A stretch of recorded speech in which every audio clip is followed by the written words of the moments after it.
This change has been especially productive when historians have learned native languages and engaged texts written by native people. One example is David Chang's recent work on Hawaii, for instance. Some historians have tried other strategies, such as focusing on oral histories, material culture, and non-alphabetical texts. I've been inspired by these examples and wanted to try this sort of project in my own rather stuffy field, the history of religions. So I started a project on the Kiowa, who had no written language before the 20th century. I focused on Kiowa material culture, ranging from painted teepees and shields to cradle boards and pencil drawings. In time, one form became especially important. In Kiowa, it's called a sekut. In English, we call it a calendar. As with other Plains Indian nations, Kiowas kept winter counts or calendars, and they supplied a forum or a format for recording, debating, and recalling historical events. Among the surviving calendars, at least 3 date back to the 1820s and 30s, which is a few decades before Kiowas encountered colonizers from of any kind. Calendars include 2 entries for each year. A bar or a barren tree, which you see on the right, marks an event in winter, and summer events are indicated either by a Sundance pole or a lodge, which you can see that lodge on the left. I want to focus today on one particular aspect of ritual life documented in the calendars. I could also talk about what they reveal about special landscapes, the variability of ritual cycles, or the Sundance's role as a site of communal discernment. But instead, I want to focus on ritual change. For me, it was important to show the dynamic and flexible nature of Kiowa ritual life prior to American colonization of their lands. Understanding this would set the stage for interpreting changes that happened after the moment of encounter. So one example, ritual offerings. For generations, Kiowas had placed cloth, beads, and feathers at the pole in the middle of the Sundance Lodge. Calendar entries for 1862, however, show a much more extravagant offering, and this is the one on the left here, a horse, which is a very expensive and valuable item. When interviewed, Kiowa elders said a man gave a horse in the year 1862 with the hope his family would be protected from a smallpox epidemic. And you can see the epidemic noted that winter on the right.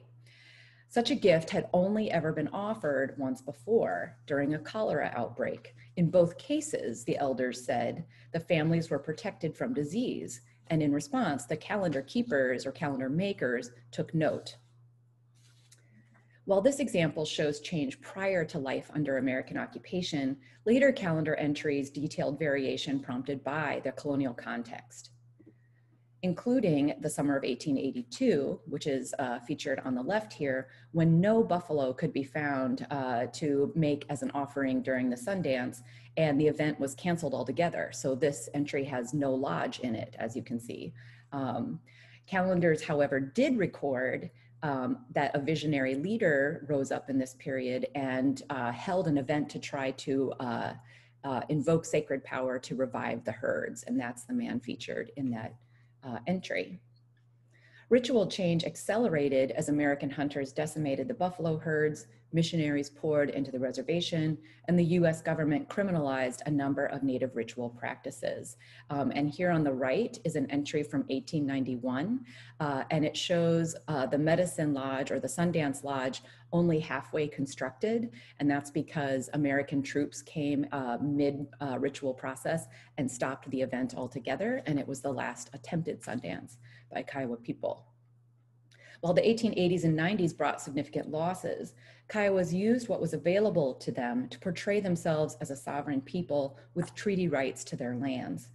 They obtained paper, pencils, cloth, and paints, and in the 1880s and 90s, a new generation of calendar keepers emerged just as new religious options became available. They documented the new ways Kiowas saw empowerment, including peyote meetings, and if you look at the top, there's a little whirl with lines going around it, and that's a note of when a peyote meeting was held. Churches built where Kiowa language was preserved in the form of Kiowa hymns, and that's there on the bottom. You can see a note, this is toward the end of the century when a Baptist church was built. and visionary movements in which people were able to meet deceased kin and call back the buffalo through the Pan-Indian ghost dance, and that's featured on the right. These examples of ritual power seeking are important in their own right, but they also corresponded with a legal battle that Kiowas took on to protect their communal lands from being dissolved in allotment. And here you can see the calendar keepers noting how their lands were being cut up into plots. And then on the two on the right, where you see all the little hats in a circle, this denotes the meetings that they held to sponsor people to go to Washington, D.C., which they did. And they took a case all the way to the Supreme Court, which many consider to be one of the most important American Indian legal cases, Lone Wolf versus Hitchcock. So the calendars offer a window onto the things Kiowas valued as their world changed, and are a set of artifacts that certainly reflect ritual change, including some affiliation with Christianity, which many have then thought signals native cultural destruction. But I actually see an overwhelming story of survivance. They narrate Kiowa's ongoing presence in the land, their life together as a nation, the way they used different ritual options and sometimes disagreed about what was powerful, but all came together in the order to petition Congress to save their land. Even as many studies of Native life, including James Mooney's, which I'll talk about in a moment, stop in the 1890s, some of the Kiowa calendars actually stretch into the 1920s, noting Kiowa men's enlistment in World War I, new income coming through pasture leasing, and the election of Warren G. Harding. Here, the indigenous sources and privileging indigenous epistemologies and narrating survivance, even during the Harding administration, becomes important, right? So, hey, I've decolonized the archive, right? Check, maybe. So now I want to talk about part two, because accessing the calendars presented a variety of questions about Kiowa sovereignty, especially Kiowa's ability to determine how they are visually represented. And here's why. It's fairly easy to learn about Kiowa calendars because an ethnologist named James Mooney, who lived among the Kiowa in the 1890s and paid informants to tell him about and sometimes recreate important objects. He wrote a book-length report on Kiowa calendars, and this is a reprint of it here on the left.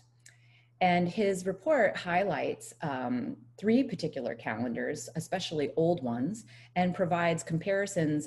He uses the entries from one particular calendar and compares them with others. And so this is what one of the pages in the report looks like. One of the three calendars he featured was made by a man named Anko. And here's what Anko's calendar looks like in Mooney's report in one of the illustrations. Anko's calendar includes a section with traditional entries, one for summer and one for winter. That's the one in the middle.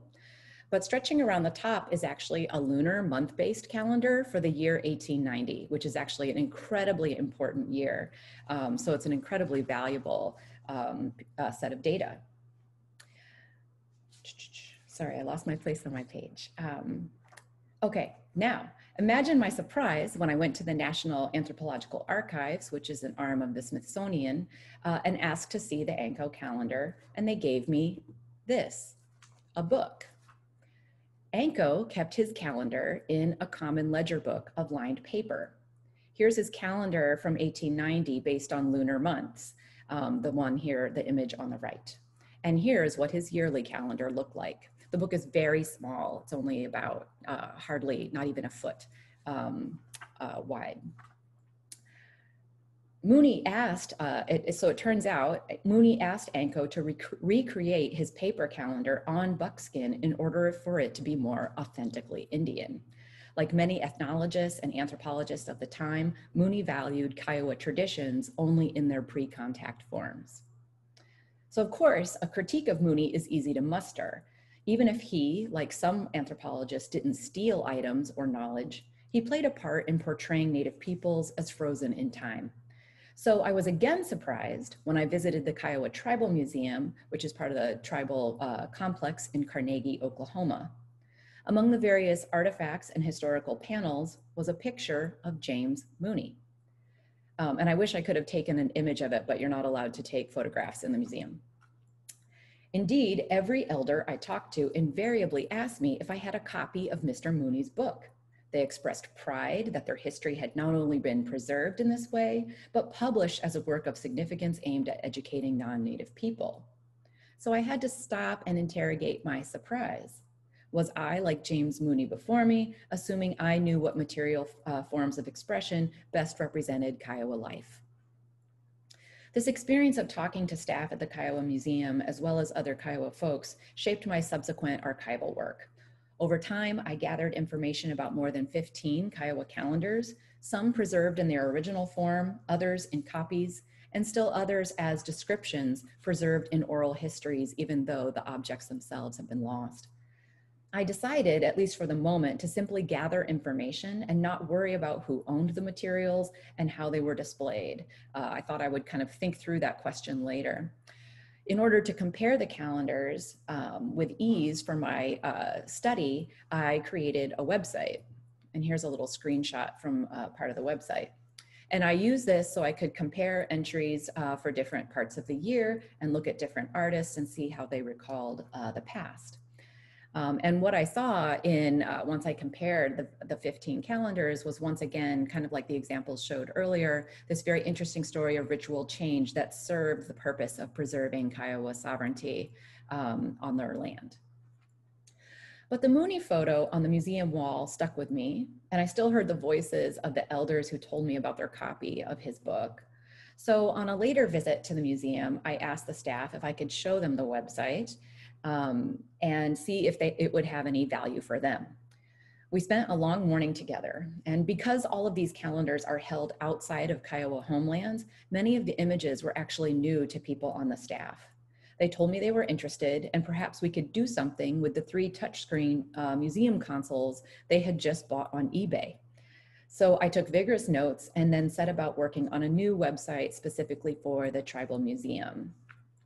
So here we are at the Tribal Museum in December 2018 with 2 of the museum staff and 1 of the consuls. And we discussed further tweaks, including how people might search for their ancestors easily on the website, how we might deal with variant spellings, how we might deal with, how we might provide historical context for some of the events. We plan for me to visit the Kiowa Day program for elderly people to show older folks how to use the consoles and also to get their feedback and stories. And later I learned that the consoles were very popular with Kiowa kids who come to the museum regularly to take things like language class and music and art classes. So it's been a really interesting collaborative project. In this process, I learned that scholars' efforts to decolonize archives are certainly vital and important. But if our work is to support Native sovereignty, it must engage with Native communities and their perspective on that archive. How should it be represented and how should it be used in the present? I think only then can we be working in support of Native people's labors of sovereignty on a variety of levels. So thanks very much. And I'm going to put a link to the website in the chat box in just a moment. Thank you. Wonderful, thank you. Another wonderful presentation. There will be many questions coming up later on, I'm very sure of that. We'll continue with Chloe Osbourne. Chloe, are you there somewhere? Ah, Chloe, hi. Chloe will speak about Robert Louis Stevenson and others. I'm looking forward to that one. She was educated at the King's College in London in English literature, received an MA with distinction from that institution. She has worked as an editorial assistant at Palgrave Macmillan. Always good to know that people can find real jobs. And is currently a PhD candidate at Royal Holloway, University of London. Chloe, the floor is yours. Thank you. Can I just check that you can see my presentation? Yeah, but if you could enlarge it, like, you know, press F5 button or something like that. Yeah, great, wonderful. Okay. Brilliant. Thank you very much, Eva, and thank you to Lara and Michael and David in the centre for including me in this. Just going to mention, I'm getting over a chest infection, so if I have to take a moment to sort of cough, I'm really sorry. A little bit about my my research so far. As Eva's mentioned, I'm only just going into my second year as a PhD student, and my thesis really looks at the interactions and the kind of cross-influencing of anthropology and literature, with a focus on writing about the Pacific in the mid-19th century to sort of early 20th centuries. My project so far has really focused on canonical Western texts, so notably Stevenson and Jack London, Herman Melville, but I'm moving towards incorporating Indigenous texts and methodologies into my work. The texts I've looked at so far, we access Indigenous stories and lives through the narration of white actors. And I'm keen to investigate how we can deploy Indigenous contemporary kind of conceptions of episteme to the presence we grasp of Indigenous people through these texts. And Cole Thrush made a really significant point yesterday about how history in the academy has been both fundamental to and is still resistant to, well, fundamental to the settlement of colonialism, but also still resistant to approaching Indigenous histories. And this is a huge issue, I think, in literary studies, where from the point that we engage with English literature at school, we are invited to look almost primarily at canonical white texts. Bringing kind of Indigenous perspectives into this is so vital. And I am a sort of Victorianist by training, and I'm coming around increasingly to these issues and the need to engage with Indigenous issues from that side of things. So listening to these incredible talks, I'm sort of ashamed at how little space has been made for this so far in my own work. But it's something that I, really endeavour to move towards further. So in this paper, I'm going to look at an object biography, similar to the work that Sonia has done in some ways. But in this study, I'm looking at a box made of pandanus wood, standing on 4 small wooden legs and containing a single shell and a tiny mat, woven from the fibres of coconut husk. The box was fabricated by the careful hands of a native of Apemama, a small atoll in the present-day South Pacific Gilbert Islands, named Terutak. In 1891, the box became the object of desire of an itinerant Scottish traveller to the region, Robert Louis Stevenson. So by engaging methodological lenses from material culture and economic anthropology, I suggest that we can imagine the significance of this single object biography beyond the narrative accounts that we have of it from Stevenson and from the anthropologist Andrew Lang, who Stevenson sent the box to after he had purchased it. In so doing, I suggest that we might begin to reconsider this object's value beyond its contemporary museological worth as a thing with a biography and inner life of its own.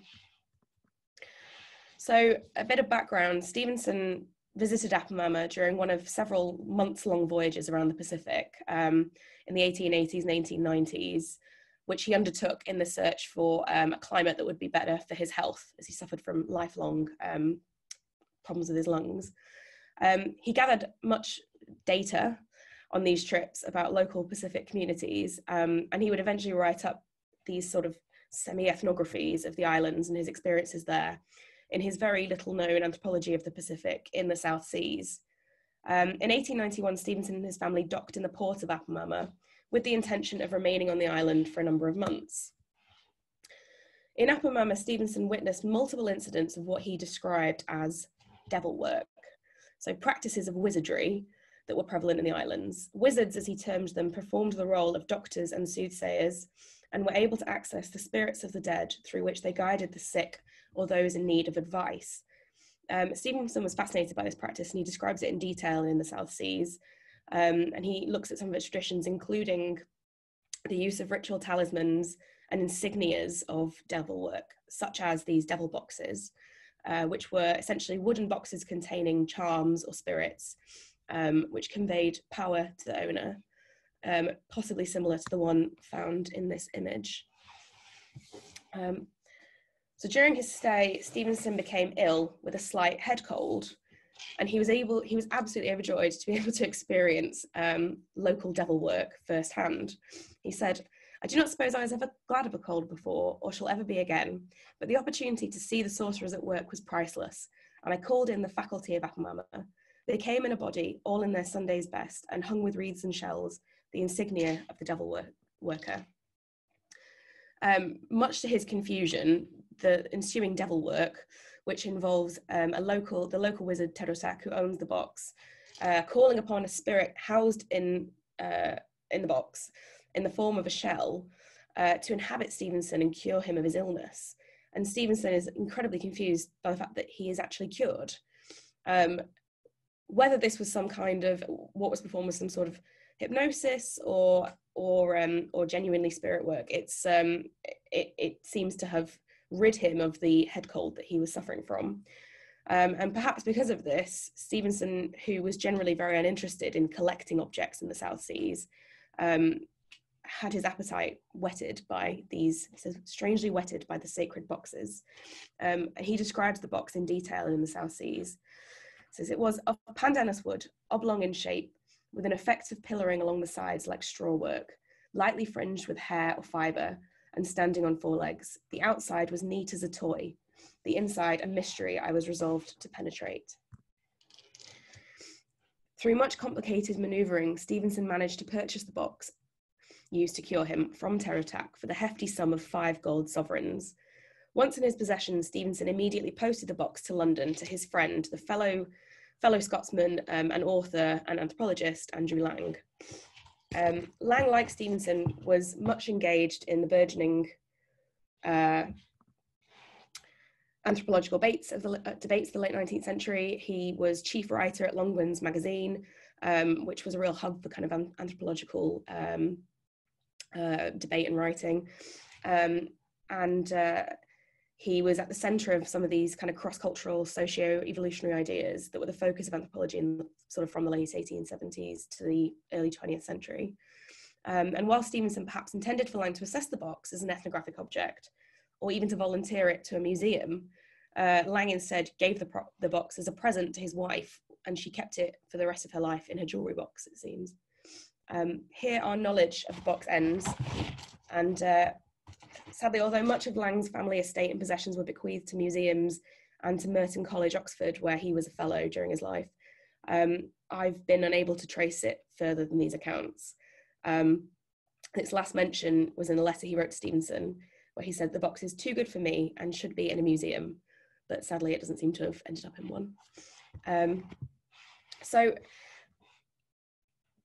there are a multitude of ways that we might conceptualize the significance of this episode.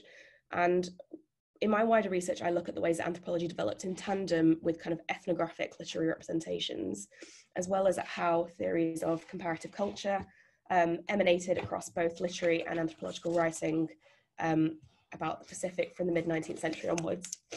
Oops, sorry. But by engaging perspectives from contemporary anthropology and also from material culture, I suggest it allows us to reframe what at first appears merely a minor incident in the history of Pacific collecting into a wider study of the transitory meanings of so-called exotic objects at this really pivotal moment in the history of empire. So before I do so, I'd like to raise a caveat that without access to Indigenous knowledge, the box's authentic and original local meaning is lost to us. And any reading of it that we make as literary historians will necessarily be impartial and inaccurate. And we are missing in these accounts the voice of Terotak, the Indigenous healer who owned the box. We have more of the kind of voice of the king, Kim Tembinoke of the islands, whose words are recorded by Stevenson in quite some detail, and work like that done by Angela Rahn on the politics of gift giving and in kind of colonial cross-cultural encounters is useful for understanding the politics at work between Stevenson and the sovereign, but the wizard himself is very much missing from these accounts. So as this work progresses, I'm endeavouring to bring more of a focus onto Indigenous methodologies and hope this reading to expand.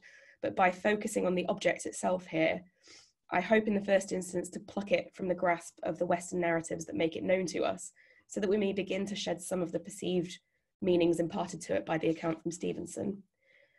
So the life story of the Devil Box is in some ways very typical of many objects of material culture that were acquired from Pacific Island communities by fair or other means from the time of first contact with European explorers in the 1700s. Museums which hold contemporary collections of such artifacts are often quick to reassure visitors that Pacific Islanders were keen, especially from the early to mid 19th century onwards, to trade their local crafts for imported Western goods. So, as recent research into the production, for example, of shell money in Western Melanesia has shown, certain objects began to be crafted en masse specifically for the purpose of sale to sailors, missionaries, and visitors to the Pacific during this time. Counter to this is the exhibition in recent years, such as the London RA Oceania exhibition in 2018, of objects that Pacific Islanders consider to be living treasures, still participating in the cultural and spiritual present of their peoples. So many of these objects, particularly those collected by notable voyagers, missionaries, anthropologists, and writers, are now extremely high value items. And it's a monetary value, often connected to the traveller or the voyage on which it was collected, rather than to the item itself. And it's a value denoted by historical and biographical association with the transit of the object to the West and its life in the West. Alternatively, these objects represent interpretations in Western museums as pieces of artwork or emblems of primitive culture is still a highly contested and problematic issue in museum studies. And I kind of follow from the sort of seminal work by Clifford on this, who notes in The Predicament of Culture the way that exotic objects are valued as art in Western collecting systems. The trans-Pacific life of the Devil Box, with its celebrity connections and literary afterlife, seems to tick all the criteria to render it an object of historical but also monetary significance. So across its various lives, the box accrued a multitude of diverse meanings. And in his important study of the social life of things, Arjun Appadurai develops ways of approaching objects as distinct social beings with changing lives of their own.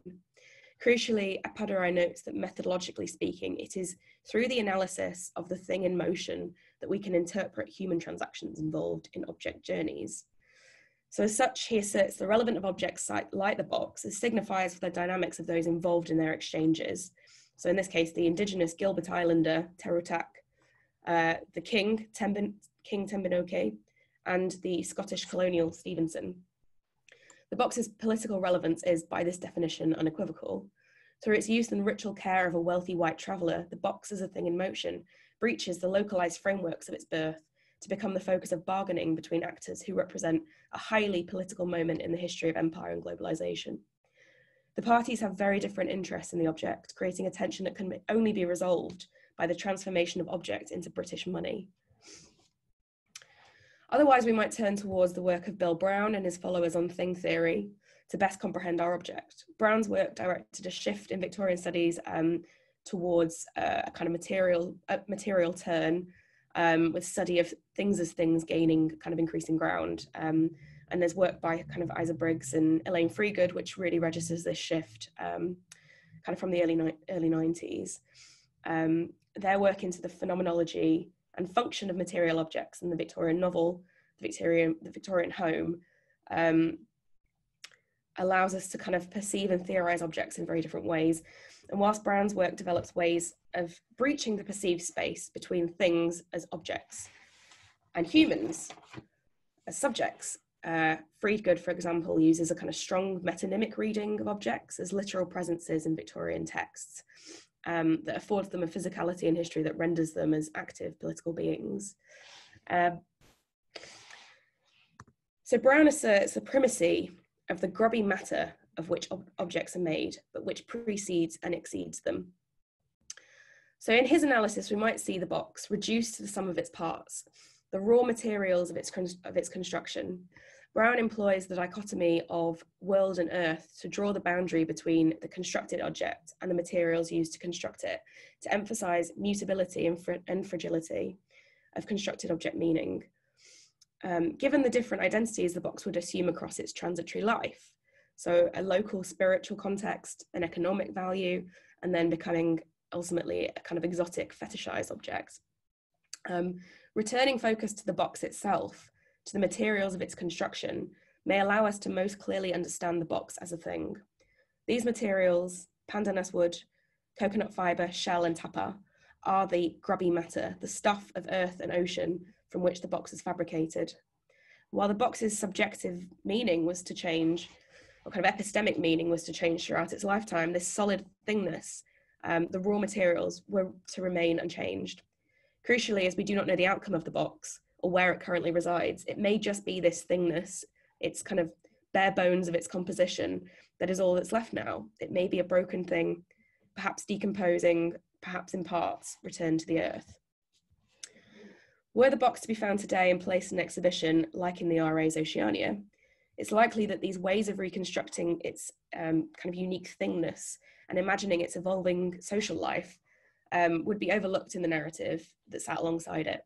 Instead, it might be fair to assume that we can find an account of the box's acquisition, which much made of its connection to Stevenson and Lang. Yet a more diverse and undisciplined approach to contextualizing such objects would allow for a better evaluation of the value, if there is value, of retaining them in museums in the first place. Thanks, Eva. I'm finished.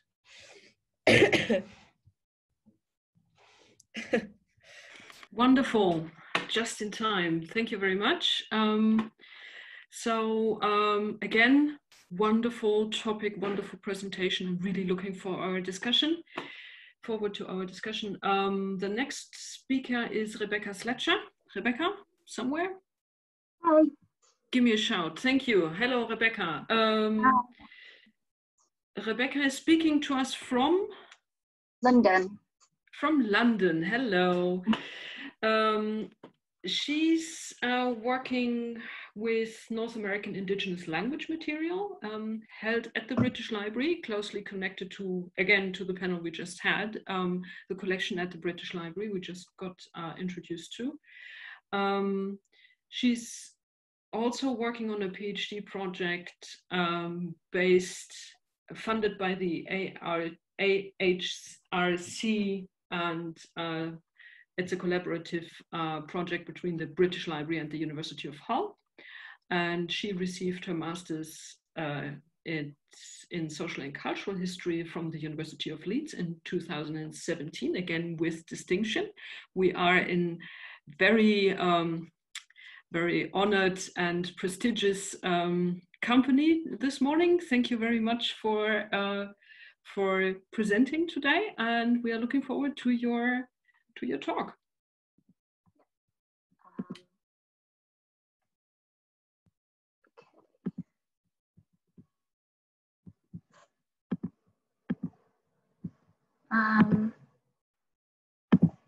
Has that worked for everyone? Yes, looks good, Chloe. Rebecca, and you're quite audible too. Okay, perfect.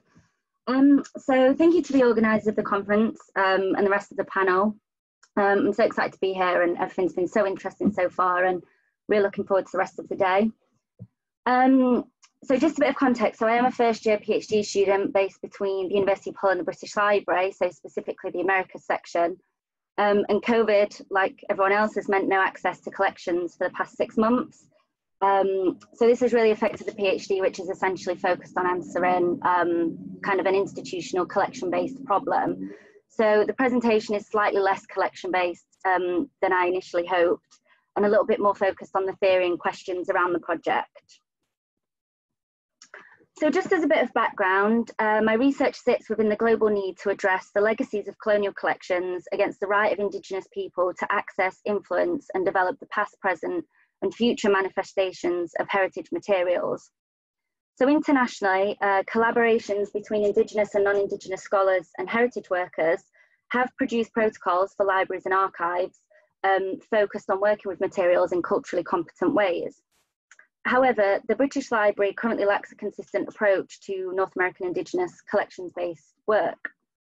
So overall, my research aims to address a practical problem of locating what language materials the library actually holds and how these texts are organised and classified, and to interrogate this within legacies of library practice and sort of wider historical research on language documentation. So today I'm just going to talk a little bit about some of the theoretical insights into working with library catalogues, offer a little bit of context about what this means in a British library kind of context and some of the questions there, and then a look at some of the initial process of working with the language materials and some initial findings.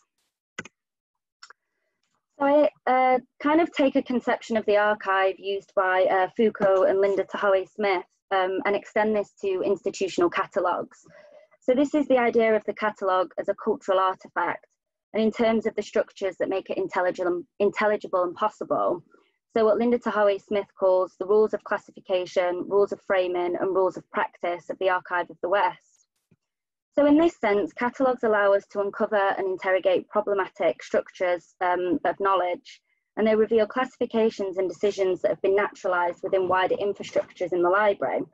And these infrastructures determine representation and retrieval of information. So there's been extensive work done on the issues that standardised and kind of hierarchical and teleological structures, such as Library of Congress subject headings and the duodecimal system, posed to Indigenous topics. So specifically, the way topics are filtered through colonial concepts, the way Indigenous topics are grouped and dispersed throughout collections, often in ways that sort of supports a narrative that relegates Indigenous peoples to the past, the use of outdated terminology, and also unintuitive ontologies that kind of don't relate the Indigenous concepts to each other in a proper way. But catalogues also allow us to trace legacies, so they enable a kind of archaeological dig into how institutions have historically co-opted and redistributed Indigenous materials. And it's interesting because when we trace catalogues, we find patterns between the historic context of the texts in the library and the principles embedded in the accessing of those texts today. So it signifies a place where past and present injustices are enacted. So there has been a growth in this idea of connecting bibliographic data in catalogues with kind of wider intellectual context. And this has mostly been in regards to kind of curatorial voice in museum catalogues. So Canadian scholar Hannah Turner writes on how the documentation attached to ethnographic Indigenous objects at the Smithsonian in the 19th century reduced and transformed objects into sort of valid research specimens. And she shows how through various iterations of museum systems, these types of documentation have been reinscribed and embedded in contemporary systems. So while there are significant differences between library and museum catalogues, 19th century Indigenous language classification systems were rooted in intellectual projects that, among other things, used Indigenous languages to situate modern America against the philological projects of Europe by creating classifications that sort of neatly extracted, controlled, and reduced the linguistic diversity of Indigenous languages. And this does find resonance today in the catalogue, where we find the homogenizing of Indigenous languages, the periodization and perception of Indigenous languages as modern and living, and the obsessions and distortions of binaries or neat classifications. So there are interesting temporal dimensions to this when we consider the cataloguing of topics as well within phenomena that is still unfolding. That being where the study of any Indigenous topic demands we both historicise the past present whilst attending to the persistence and contingencies of colonialism and settler colonialism. So these conditions really change our interaction with materials. So they explain why, for example, description is not simply outdated, but can signify a repeat of the colonial encounter, or why it doesn't really work to equalise, regulate, or diversify topics within existing systems. And when we connect the past present of text and process in this way, catalogues really throw into relief the enduring entanglements of these principles of coloniality and modernity, and they help us to disrupt chronologies and raise different historical and methodological awarenesses. So to bring this into the context of the British Library, the library holds the largest North American collection outside of North America, but the Indigenous holdings cannot really be thought of as one discrete collection. So language materials are dispersed throughout the library's 130 million items, sitting across various curatorial sections, all with different approaches to collection management. The library catalogue has gradually evolved over 150 years and holds various iterations from print to digital. So it's a complex task to try and work across and understand what the library holds. However, I also wanted to give some decolonial context and recognition in recognition of the theme of the panel, and pose some kind of awarenesses and questions around this type of work. And these questions are not meant to kind of detract from the possibility of decolonising initiatives, but yeah, just to kind of raise some awarenesses. So the first is a question of feasibility. So colonial legacies are present in British library practice and in its very physical space. So can an institution such as this ever really be thought of in decolonial or post-colonial terms? And is it appropriate, compatible, or even capable of holding the diversity of Indigenous knowledge, especially when we consider Indigenous approaches to languages and orality? The second is a question of motive. So what are the motives behind improving, promoting, and potentially acquiring new Indigenous language materials? What systems are we trying to make intelligible and why? So in the roundtable yesterday, Chris Anderson said something that made me think on this point.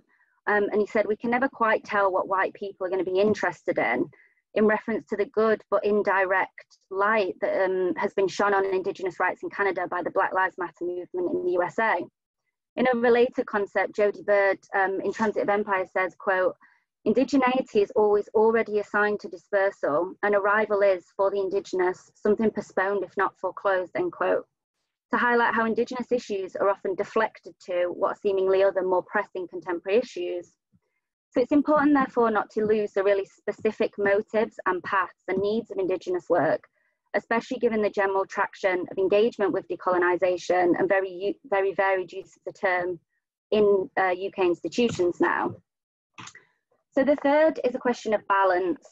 How do we balance the interrogation of colonial practice without centering this to the detriment of recognising the transformative and enduring power of Indigenous approaches in their own right? And the last is a question of place. So projects to indigenize library systems and information literacy are often highly specified, and if national, they still hold a very strong geographic and land connection. So what does it mean to be removed culturally and geographically from communities? Again, this resonates with wider questions of this conference around what it means to do Indigenous studies in the UK and how Britain can engage with its past in relation to other contexts. And of course, the core questions around what use libraries can be to Indigenous communities can and should be defined in community collaborations. So just to talk a little bit more specifically about the process of working with languages, this has really highlighted to me the problematics of using the catalogue, and I'm still in the very early stages, and I've mostly focused on locating what is catalogued using the standardized kind of locators for languages. So this is something that Lucy also mentioned in the last panel, but languages may be assigned a mark language code. So this is a 3-letter identifier. So there are 40 language codes for around 300 North American Indigenous languages, and they're not really applied consistently, but this is a way to locate some materials. So this is the top example. So MOH is the code for Mohawk, and we'll locate some materials. Items are more likely to hold a Library of Congress subject heading, and this can be language specific. So for example, Mohawk language. It can be a geographic marker. So Library of Congress denotes this as Ontario, but sometimes New York State or Quebec. Or it can be a particular subject. So obviously language, but materials also are likely to come under ethnography, religion, philology, or literature. So for example, a Mohawk language text may have none, one, or multiple of the following identifiers. So this search for Indigenous languages has brought up around 4,000 catalogue items.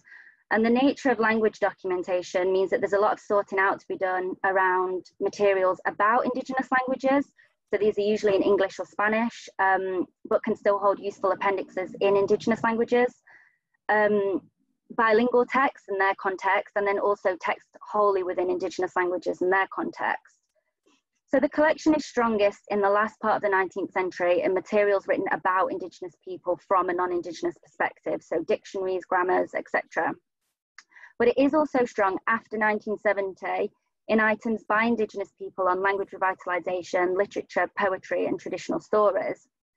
So the texts mostly come under the classification Indians of North America languages, or much broader language families such as Algonquian languages. So there's an issue of specificity here. There are more specified language holdings, and I've just included a list here for interest. In the Dewey Decimal System, they mostly come under the 490s, which is just other languages, which again is a very generalized group for so many languages. And the later holdings mostly come under folklore, which again is problematic and incorrect in grouping quite varied and diverse topics. And there's some as well in 890, which again is just literature of other languages. So it's really hard to find and contextualize materials through the catalogue at the moment. It uses outdated terminology such as Indians and relies on colonial geographers. But most importantly, the seemingly intuitive way of searching for languages often brings up a specific type of record with limited representation, enforcing ideas about what an Indigenous language text is or what it can be. So the image featured here on the right is a Navajo ethnologic dictionary published in 1910 by the Franciscan Fathers, and is quite typical of the type of text that will be brought up through these searches. So it is catalogued as an ethnographic text, but it holds a dialogue of two languages on a variety of topics and could be reread, viewed and catalogued from different perspectives. So there are other ways of challenging the idea of what a language collection should hold. So this, for example, is an uncatalogued book published by the Phoenix Indian School in 1941. The text holds the creative expression of Indigenous children in their own language, but within a wider narrative of the trauma and damage enacted on children by boarding schools. So again, texts like this and similar ones are very hard to find. They're uncatalogued and they don't come up when you are looking for an Indigenous language material. But these are the sort of materials that offer a better insight into the overall collection and wider holdings. So just to offer a quick summary, catalogues exist as a place to interrogate classifications, and these classifications do continue to harm Indigenous heritage and restrict access to these materials. So there's important insights that can be gleaned from the almost meta process of studying the temporal disjunctions between what texts mean in their historic context and the structures surrounding the organisation, description and access of those texts today. So this is mirrored in initial findings of language holdings, which aggregate languages and enforce a particular narrative. But despite these contentions, it is important to be hyper aware of claims of decolonial work and to continue interrogating what this means in the context of the British Library. So in the future, I do hope to continue locating language materials and expanding these search parameters kind of beyond the standardized systems, and to identify some potential solutions to cataloguing problems, and to continue to situate this in a wider study of print record and language documentation. Thank you. Thank you, Rebecca. Wonderful. So the floor for the discussion is open now, and I have permission from the organizers to extend the discussion if necessary. So I'm sure there are a number of questions, especially regarding the material presented in this particular panel, but also connecting back to the last panel, because it's all, I think, really closely connected to each other. So I wanted to have one big panel with all these papers together, but I thought that might be overkill. But you know, no, yeah, absolutely. I completely, that would have been too much. I agree, but I think they fit perfectly together. So during this early morning, Michael, you have a first question for Chloe.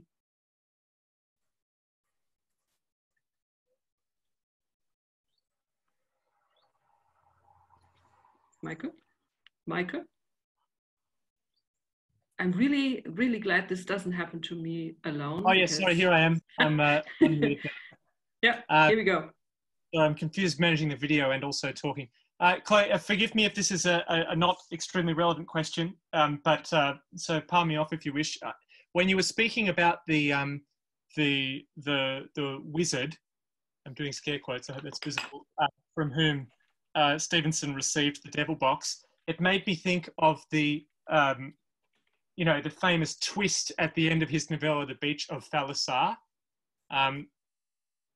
where a colonial figure whose name has just slipped my mind, the white villain of the novel, uses technological wizardry to try and subdue the natives on the island. So I was just wondering if you've seen any connection between the story that Stevenson tells about receiving this box and the ending of that novella, which personally I find a bit hard and troubling to interpret.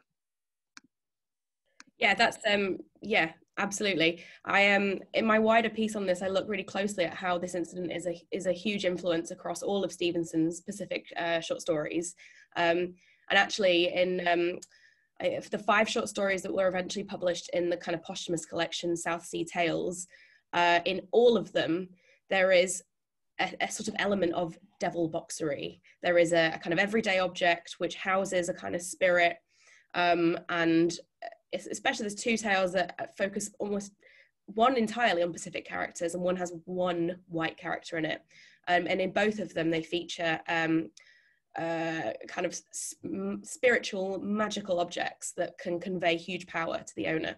And I sort of trace this through Stevenson's work as a kind of key influence, but there's something very interesting about the final kind of episode of the book, of the story that you just talked about, where it's actually a kind of Western man who creates a magical, spiritual, evil character out of the kind of relics of Western commodities. And I think that's a really interesting moment to compare with this story, because Stevenson was very critical of colonialism, kind of political colonialism,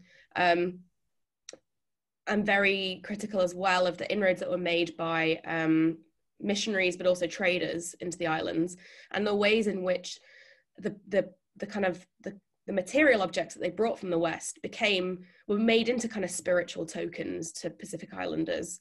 And there's a really interesting critique here, I think, about the ways that colonialism forces objects of economic value from the West onto the Pacific. And there's something very very significant about I think a real critique of the way that spirituality is kind of pounced upon and then manipulated in his portrayal of the kind of the tensions between Western and Pacific characters in that story. So yes, absolutely. Thank you.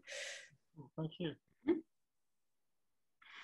Any more questions from the audience? If not, I do have a few. I can always jump in, no worries. Why don't you give us a question, Eva? Okay, here we go. Obviously, the elephant in the room is authenticity. The question of who decides what is authentic and what isn't, and at what stage, what kind of item and in what combination of item things are being considered as authentic, and what are the criteria for doing so. I would like to have thoughts on that from every panelist, really, because I think you can give different answers from different perspectives to that problem or to that question. I'll start.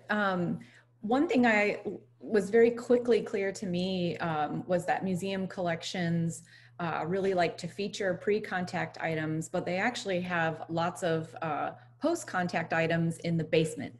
And so if you're willing to like dig through the basement, you can find things that that the general public are not assumed to consider to be authentic. But, you know, of course, if you are talking to, in my case, Kiowa people, you know, a calendar made with watercolor paints or a calendar made on a piece of canvas or muslin is still an important story being told by people who are their relatives, right? Their ancestors. So, you know, I think Kiowas have done a bunch of consultation on other kinds of material items that are held at the Smithsonian, especially ritual objects. So I think, you know, there is a pattern possible for consulting with communities about the things that they consider valuable, the things that they consider to tell their stories. And, you know, we don't have enough of it. It takes resources to do that sort of work.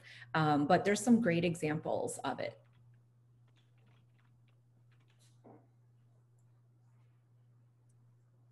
I guess I can chime in.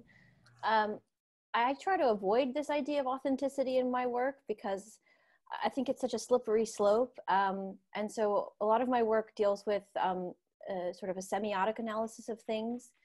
And so from this perspective, I think anytime you have objects in social life, there is some type of semiotic thinking that's going on, because people have to agree on what an object is and what an object is not in order for it to make meaning in social life. So I think it gets tricky because, especially with the things that I'm working with, these material interventions, when we think of an authentic object, is it still authentic if it's been intervened with? And I don't think that that's a sort of productive question, at least from the things that I've been working with. Mm-hmm.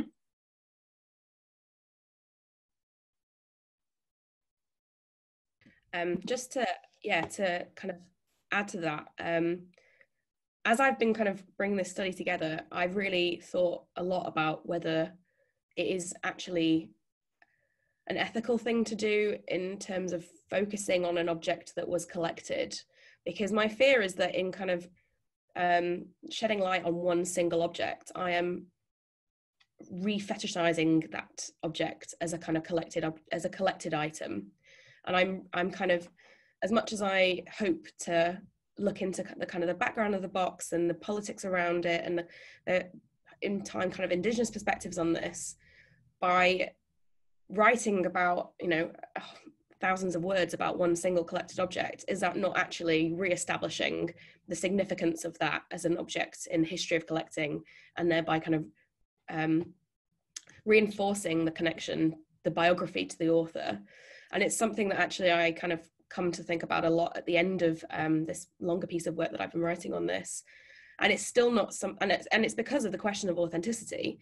It's because this is a kind of an authentic, an ethnographic, you know, something very colonial and very kind of romanticized as well. And actually is doing a study like this, not in fact just reinforcing all of these ideas. And it's something that I have no conclusion for yet. It's something I'm still very much thinking through, but the question of authenticity and what that means in the contemporary context is really at the basis of that thinking, I think.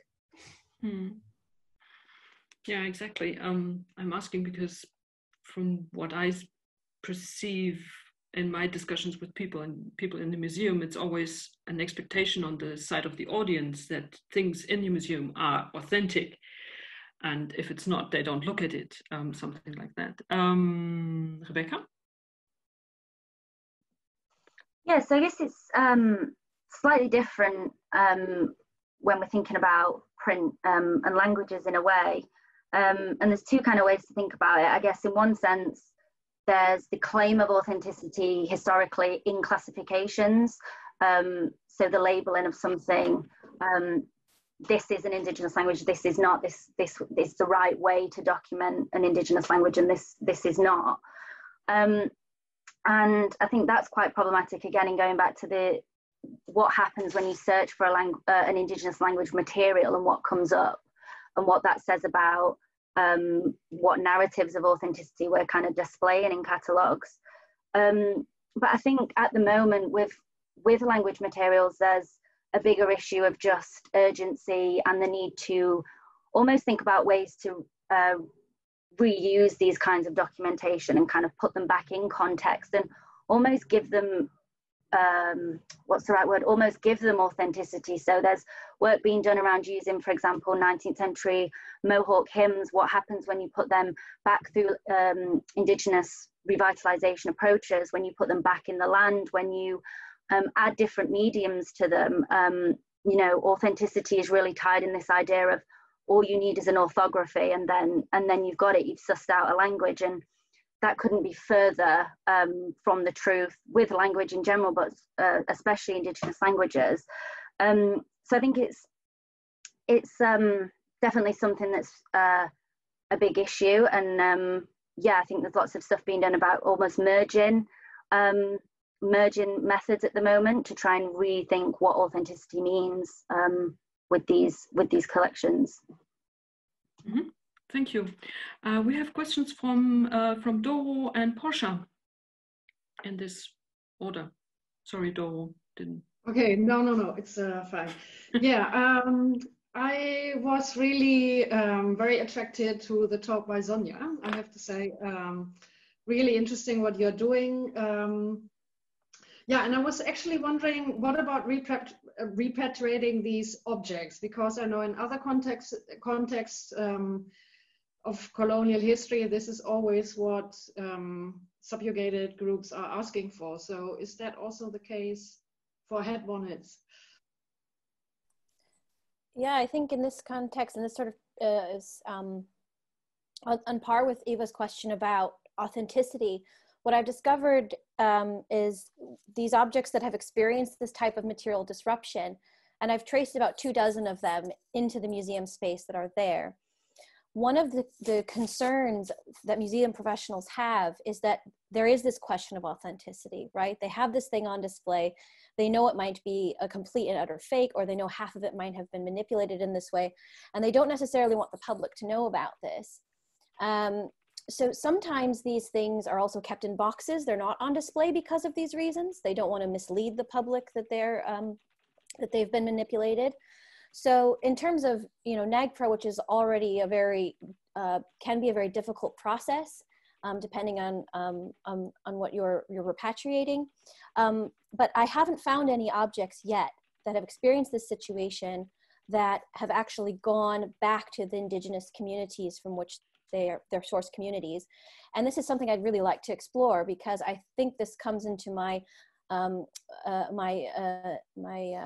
notion that these tribally specific protocols would be very interesting to document, of how that becomes repaired, how those types of relationships within the material becomes repaired, and if we can disseminate this information then to the public in the museum space. So I think repatriation definitely has a very important role to play here. Mm-hmm. Thank you. Portia? Thanks so much. I'm not going to show my face because of illness and pajamas, but I just wanted to say, Rebecca, I think your project's fantastic. The idea of catalogues as cultural artifacts and how they naturalize information. I was just wondering about catalogues as material objects, or in this case, probably digital objects. And I was wondering, do you look at how we access catalogues in digital objects, and how that affects how they encode knowledge as well? Yeah, so that's kind of something I didn't really go into in the presentation because there's not really time. It's kind of a whole separate aspect moving into the digital Indigenous knowledge in a digital context as well is also obviously a very big and very topic. And I think that at the moment, the searches that I'm doing are the interaction with the digital aspect of the cataloguing. And yeah, I think that I've not necessarily brought a lot of material, a lot of theory around materiality, or what that means with interacting with catalogues at the moment. But it is definitely something that I hope to do, because when you're looking at the history of the catalogue, one of the biggest things is what processes and what systems and what rituals have been reinscribed in that move from print to digital with catalogues, and how that's affected knowledge in the catalogues and interaction with it. So yeah, it's something that I'm kind of hoping to build on and include, but not entirely sure how at the moment. Mm-hmm. Thanks so much. Great answer. Thank you, Rebecca. Any other questions? I don't see any other mentions or questions popping up in the chat. Chiara, maybe you just want to jump in? Hi, hello. No, I was just making a comment. So yeah, about the question of authenticity. So nothing. Yeah. I know the work of Clifford has been mentioned already, and and the speakers have brilliantly tackled the issue. I think this is a question I always tackle with my students, and it comes up all the time. I think it's really relevant to try to push this notion of authenticity and reject it in some ways, but it's very hard. And I think also in Clifford's introduction, the predicament of culture when he says that there is this need sometimes for some Western cultures to hold on to this idea of this static culture that never moves and that never changes. And it's also, I think, this idea, this romanticized idea, wanted to go back to this golden era where at least there are populations who've retained, these aspects of the paradise and innocent, the noble savage at the end of the day, which is one of the damaging stereotypes and ideas that some, Western cultures have created around Indigenous populations. So I think we need to reject it quite, heavily in some ways, and we need to always push the boundaries of what does it mean, what is authenticity. And I see when I teach it to my students that they do resist it a lot at the start. They find it very hard to actually push the boundaries of authentic. I sometimes show them hip hop videos of Indigenous artists in Australia and the US, and they say, but this is not authentic, they're playing, they're mixing the cultures, what is this? And it's very hard also to do this kind of work, and kind of in some ways I'm going to use this word, decolonize again, the way of thinking about who is Indigenous, what does it mean to be Indigenous in the 21st century. So it's a lot of work that needs to be done in the classroom, I think, as well as in the writing, to literally, and so also see, decolonizing these images, representations, and that's a work you're doing there at Kent, so which is amazing, going just beyond the spectacle. So I think that's, we need to reject authenticity all the time. Yeah, thanks. Yeah, thanks, Kiowa. This is, I think, a lot of people can chime into or agree to in this audience, or in this group we are virtually gathered here. But I think we all have memories of instances or experiences, teaching or talking to museum curators, that our critique of authenticity is very strongly rejected by curators, students, members of the public. There is a strong expectation of what it means, what an Indigenous or a Native American cultural object should be. And this is why I found Sonia's report on how people who actually provide museums with these objects feel entitled to manipulate these objects, although there is this strong notion of what an authentic object should be. And I found that very, very interesting. So there are several layers of settler, what you call settler, another form of settler erasure in place here, I think, and really fascinating. And I lost track of the chat room here. So we had Portia, Chiara, where am I? Jennifer also jumping in on that. Do you want to actually vocalize that, or no? Chat is enough. Okay. Lara agreeing on the student side. Chloe, museums as a questioning, as testing ground to question authenticity. Chloe, would you like to expand on that in vocally, like speaking to that? Only to say that collectors, I think, and museums, insofar that they have these relationships with collectors, they have an idea of what is valuable to an audience, and if an audience is invested in particular ideas of what is an authentic piece of history or an authentic piece of culture, and the very idea of culture in itself is hugely contested now, but is something that outside of academia, I think there's still a lot of power in the idea of an authentic piece of culture, and people pay huge amounts of money to go and experience this in museums. And if museums contest the notion of what is valuable and what is worth putting on display, their businesses, as much as any other, their industries that rely on kind of finance and capitalism, so there is the incentive to resist, I think, from certain pockets of museology, and from particularly private art collectors. I used to work in a project at SOAS that looked at Southeast Asian art from the pre-modern to ancient period, and worked a lot with kind of academics, but also collectors on this, and a huge tension between the two, private collectors and collections versus academics who are very critical of the kind of collection processes. And authenticity was really at the key to some of these issues. But I think it's a kind of slightly wider concern in museology in general. Yeah, great. Yeah, thank you. There's another, Jennifer wanted to jump in on that.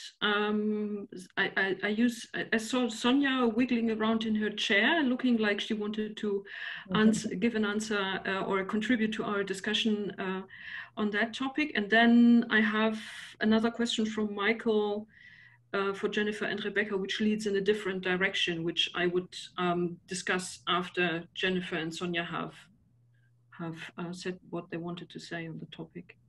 So I wanted to offer one success story that is kind of moving one step beyond consultation with tribal nations and actually the training of Native curators. So the Oklahoma Historical Society, which has huge holdings of Native materials, hired their first Native person to be a curator of those materials. And one thing that resulted was a kind of transformation of their new exhibitions. And so he and I are in contact with one another. And a few years ago, he obtained, when a hobbyist passed away, he allowed people, his descendants allowed people to come in and basically go through his basement and see if there would be anything of value for the museum. And what they found actually tucked on a shelf, and what they thought was like a dish towel was actually a new calendar on muslin. We don't know who made it. There's no information about the provenance other than it's from the hobbyist basement. And it stretches into the 20th century. So it's not like one of those epic buckskin calendars. But this curator actually worked with Kiowa folks. They made a virtual display about it in which they explained the form, but also they explained how it moved into the 20th century. So I think having that Native curator and helped actually push forward the process of thinking about objects that represent Native people's lives into the 20th century, which is very difficult in the United States, right? In the United States, our cultural memory is one in which Native people stop at 1890. So I think, training Native curators is also something we need to keep moving forward and keep putting resources behind. Thank you. Yeah, clearly authenticity is the settler concept. Sonia? Yeah, I just wanted to add on to sort of everything that everyone's been saying here in terms of collectors' motivations. At least in my research, a lot of this was certainly economic, but a lot of it as well is rooted in a very nationalistic nostalgia. So for instance, a lot of the collectors I work with, they will express very huge distaste for changing Native material forms sort of post 1890. So things like powwow, big bustles, plastic bells, things like this, they absolutely say that this is not Indian, this is not authentic, this is not Native. And, a lot of this comes from this real idea of the vanishing Indian kind of trope that has still permeated collectors today. In the 21st century, they still have these feelings. And I think a lot of this contributes to their feelings about the entitlement of changing material forms, because they feel as if culture is very much rooted and static in this period through these material forms as well. So there is this sort of nationalistic element to this as well, beyond economic. And we can see this with artists like Joseph Henry Sharp, for instance, who would manipulate material forms on different models, change folks' regalia to better suit sort of national taste at that time. So this is definitely a part of this this ongoing quest for the authentic, and it can work in different directions. Thank you. So that strain of discussion has more or less concluded. Michael, you had questions for Jennifer and Rebecca that lead in different directions, I think. Oh, yes. Well, actually, in a way, it picks up on what Jennifer was just talking about.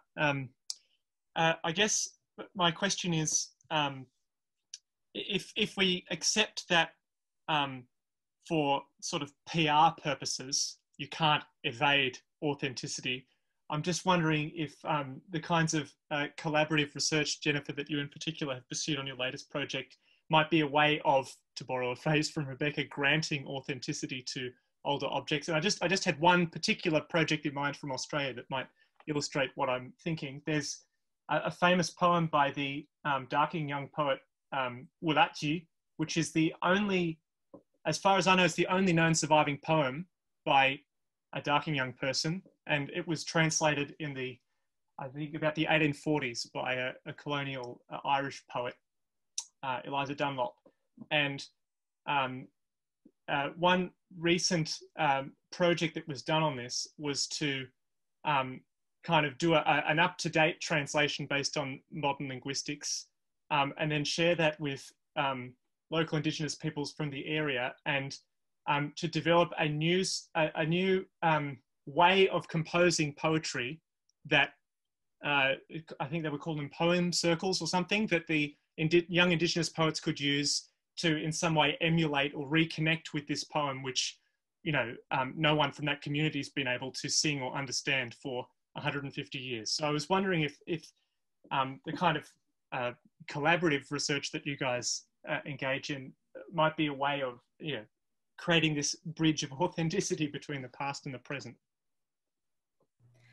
So I think actually what you're talking about gets at some of the other presenters and the way that a particular object, right? Like this work can be done so effectively through the examination and consultation and collaboration around particular objects. And I think actually that's a great way to work with students and museum goers, because they can be kind of captured and brought in around an object story.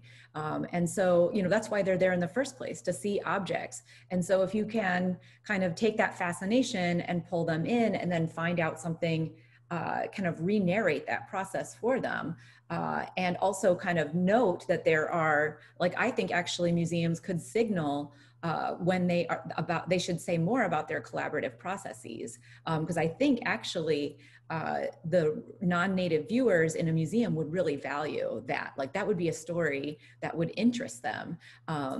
And honestly, I think we could also do more to highlight what happens in tribal museums. Like if there's to note also that, you know, at the Kiowa Tribal Museum, they still teach classes about flute playing, Kiowa language hymn singing. 2 summers ago, they had a teepee making workshop with like buffalo brains. It was amazing. So I think we could also talk, gesture toward what groups are already doing and the way they're recreating, in the way that you're saying that it's innovative. It's not just always recreating things from the past, but it actually is, like Jody Bird was saying yesterday, it's additive, right? That this work is additive, and that, you know, let's not talk authenticity, let's talk about additive processes that communities create together. Mm-hmm. Yeah, wonderful, thank you. Is your question answered? Because you, Michael, you also wanted to address Rebecca? It was just that I took a phrase from Rebecca's paper, so I thought. Okay. No comments. Okay, then we have one last comment from Doro. It actually ties quite well into Jennifer's comment right now, because I've been attending conferences on curating the history of slavery, and there are so many interesting movements in that field where, for example, adopting objects is one project if one doesn't know the history of it. And I was wondering if this is a possibility also to use that for Indigenous histories. If you can't really recover the history, to engage Indigenous peoples in reclaiming their heritage, because I think maybe authenticity is really a sidetrack. It should be about empowerment and also of having access to heritage. It's something very important. So maybe using creativity in fiction is something that is needed to tap into. Okay, that's just something that I wanted to say. Okay. Well, I will say one last thing to that. Like in the United Sure. States, the history of slavery, the National Smithsonian Museum about African American history is only a few years old. We've actually had a museum about American Indians for more than a decade now. And so and both of them have been kind of controversial because of their kind of non-traditional ways of presenting stories. And also the American Indian Museum has Native community collaborators. So I like here at least that story about slavery has been at work among historians for a long, long time, but we haven't really seen the museum fruits of that until very recently. But I think we have a lot to learn from it. Mm-hmm. Yeah, thank you. Let's thank again all the speakers of this particular panel. Thank you so much for your presentations and for the discussion. I want to direct your attention to the Slack channel on resources, because a number of the speakers and other participants have posted references to literature, research literature and novels and every other medium you can think of. Time is more than up. Thank you to the organizers for giving us some leeway here. I think we had a very important and very fruitful discussion. Thank you, and see you later. Yeah, so I just want to say, and then a really big thank you to Ava for chairing what for me was definitely one of the most free-flowing, fluid and generative discussions I've ever had at a Zoom conference. So well done. Thank you for chairing that. That was great.